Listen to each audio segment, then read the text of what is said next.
Okay, now that we have the instrumental cluster off the vehicle, we're going to take it apart and we're going to see what failed electronically in the circuit board that is causing the brake light to constantly stay on. What you're going to need is a soldering iron. It doesn't have to be big fancy one, just simple soldering iron. You're going to need solder as well. You're going to need a Sharpie. You're going to need tinning flux, just so you can make sure that the area is clean and that you can get a strong solder joint. And you're going to also need some tape. So the first step to take this apart is you're going to locate the black tabs here. You got 1, 2, and then you have 3, 4, 5, 6. Okay, you're going to just use your hand to slightly pry the area like that.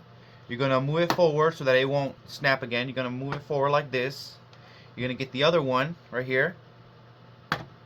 So as you can see, this has already came open. You're going to flip it, and you're going to do that to these as well. You're going to open these up. You know, you can use a screwdriver as well, but you can just do your hands. Just opening them up, each one of them.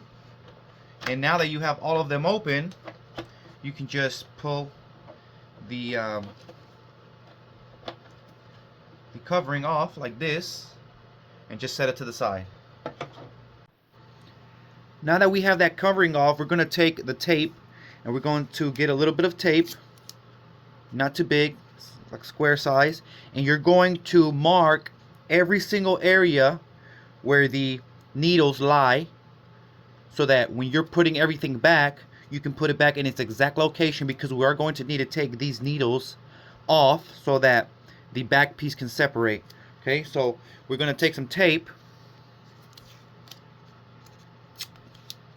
We're going to put one right here. We're going to take another one. We're going to put it here, right under it. And then you're going to do that to all of those. Once we have everything taped up to every needle, we're going to take the Sharpie marker and we're going to mark the positioning of every single needle. Okay, so that when we put everything back, everything can go back into the exact positioning. So, for example, I'm going to mark this one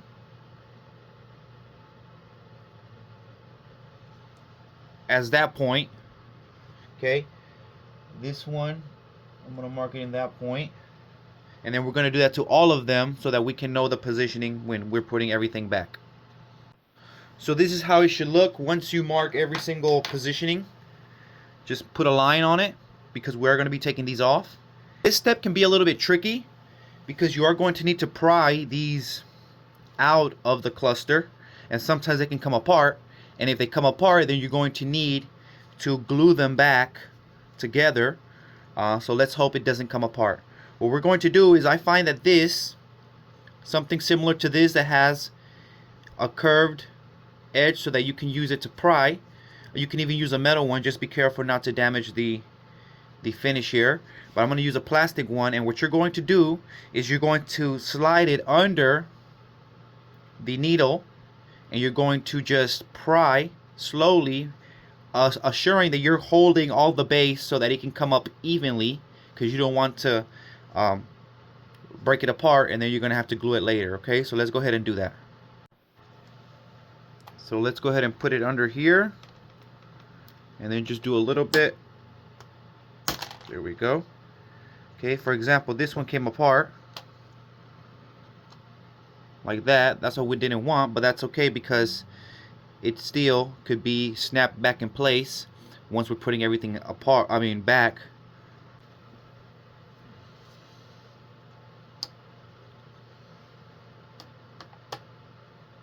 Okay, you see this one came apart as well. There we go. Alright, just put it to the side. I'm going to go ahead and put this one to the left and this one to the right, because just so I can know that one is for the left and one is for the right.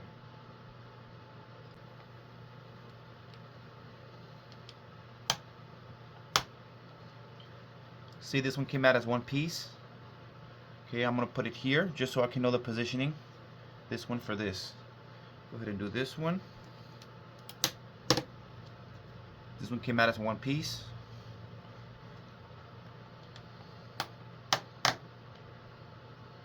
Okay, let me move the soldering iron out of the way just so I can know the positioning once I put everything back. This one came out great as well. So we know this is for this, this is for this, this for this, this, and so forth, okay?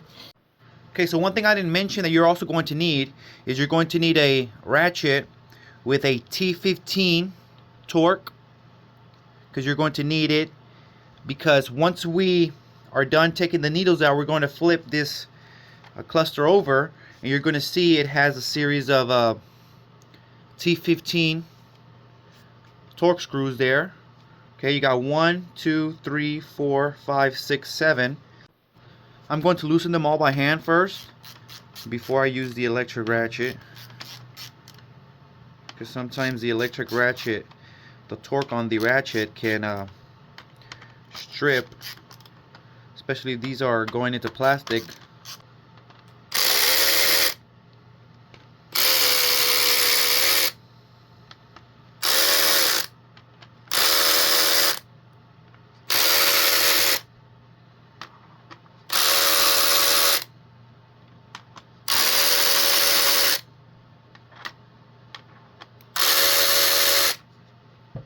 See?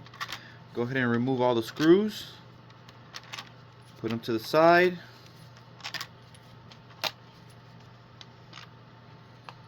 Put them over here. And now we can remove this covering. Put it to the side. Okay. So now we have the circuit board, the rear. We have the covering off. And now the only thing that's separating this circuit board from us seeing the other side of it are these grabbers here. You see these grabbers?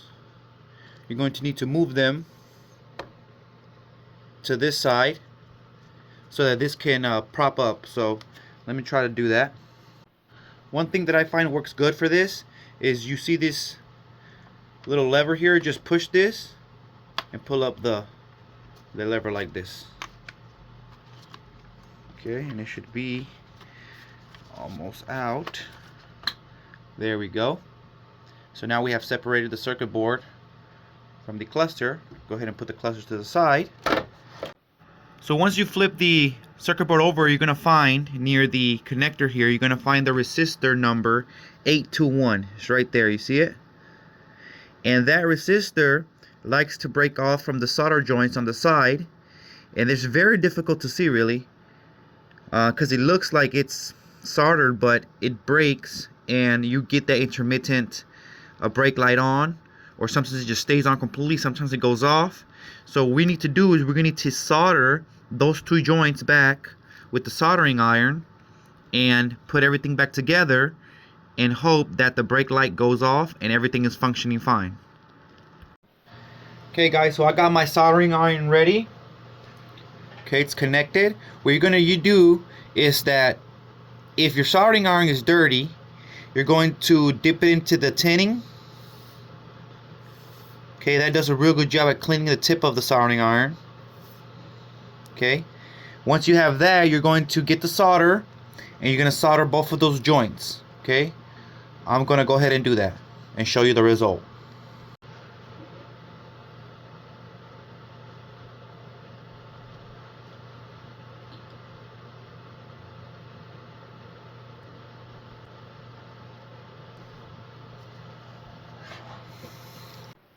Okay, so I have soldered both of the joints together, as you can see on one side and the other side.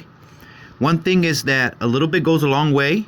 Don't try to put a big glob of solder because it's going to spread everywhere. Just a small little dot just to fill that area. Hold it a small amount of time so that the solder can make its way from the iron to the component. Now that I'm putting everything back, make sure you sit this circuit board flush to the cluster.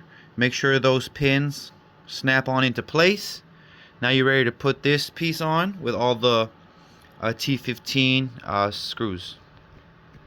Okay, once we have that plastic piece on the rear put on, we're going to go ahead and start putting the needles on. We're installing these needles. They are not supposed to go in completely flush to the board. There's going to be a little gap in between the needle and the board. Okay, I'm going to show you. Okay, we're going to go ahead and install the first one. As you can see, there's that small gap that needs to be there. Don't just go ahead and just slam it to the board. Make sure with controlled force you bring it down and make sure you have this gap, because that gap is going to let the slider move. So make sure you leave that gap. It's going to be right there. Just put it down. There we go. I think you see, guys, how that gap seems a little too big for me compared to the other one. I'm going to put it down a little bit more. There we go. You see? Okay, so when it comes to this, what we're going to do is we're going to position this where it's supposed to go. This goes inside here. That brass piece goes there. And this obviously goes in here like that. But this is going to come off because it kind of broke on the grabbing points on the side when we were trying to take it out. So this should go like this. So what I'm going to do is I'm going to get some super glue. I recommend you get the gel kind. This has the two little guides that are going to go into the red piece like this, and you also have that piece right here that's going to go outside of the needle.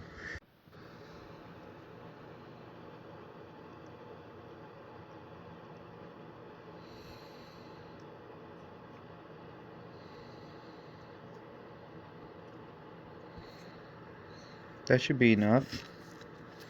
Now you're going to sit this in place like that. Let the glue surround all the area. So just press a little bit, and then we're going to put it to the side. Let it dry, and we're going to go ahead and do that to the next one. This is the other one.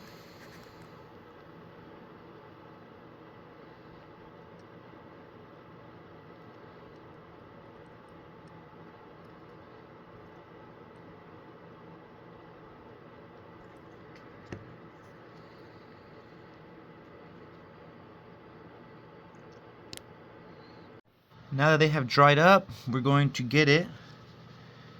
As you can see, it's not falling out. Good to go. We're going to sit it where it's supposed to. Align it with the line and drop it. There we go. Every needle has been installed, facing the correct position as much as we can. Now we're going to go ahead and remove the tape and put the cover back on.